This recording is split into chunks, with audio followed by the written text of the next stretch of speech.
Megawati itu begitu mendewakan Soekarno, seakan-akan Indonesia itu dimulai dari Bung Karno, sampai ada paham Soekarnoisme bahwa Indonesia itu seakan-akan dimulai dari Soekarno. Memang deklarator kemerdekaan Indonesia itu Soekarno, tapi umat Islam atau partai-partai Islam itu tidak kecil hati, karena embrio yang bernama Indonesia itu dari tahun 1908, sebelum ada partai nasionalis yang berani melawan kolonialisme Belanda, adalah partai-partai Islam. Sehingga kebangkitan Indonesia dimulai 1908, karena saat itu yang pertama mencetus ide melawan Belanda adalah kiai-kiai Islam, yaitu saat itu bikin serikat dagang Islam, terus lama-lama menjadi serikat Islam, terus lama-lama menjadi partai Islam. Dimulai dari angkatannya Hos Cokroaminoto, jenis Haji Umar Said sinten Cokroaminoto, terus disingkat jenis Hos Cokroaminoto. Jadi tidak bisa Indonesia itu meninggalkan partai Islam, karena dulu pertama pendiri era kepartaian niku malah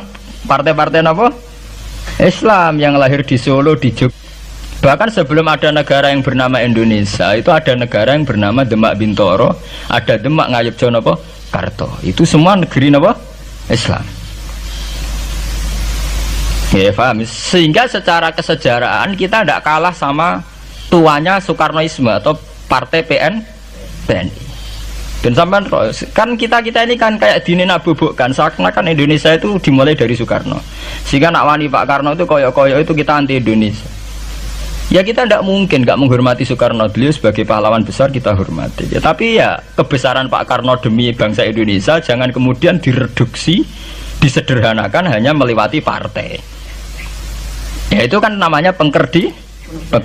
Tentu Pak Karno bikin negara ini ya untuk semua bangsa, bukan untuk PDIP saja, bukan untuk partai-partai marhainisme saja, juga bukan untuk partai-partai yang berfaham Soekarnoisme saja. Ya sama, tapi kita juga adil, sebagai kiai juga adil.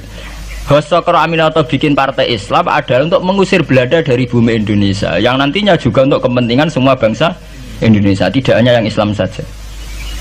Ya kita adil, sama-sama adil. Saat nasionalisme ya tidak mengurangi keagamaan, saat keagamaan tidak mengurangi nasionalis.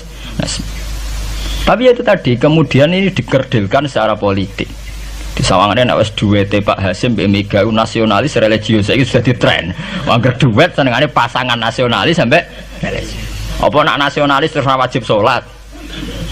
Apa nak religius terus gak wajib nasional? Sebetulnya itu kan wajib. Apa kan orang Indonesia itu wajib sholat hanya karena atas nama nasionalisme? Apa nak SK Nyai itu wajib bayar pajak? Itu kan pengkerdilan, proses pembohongan, pembohongan secara publik.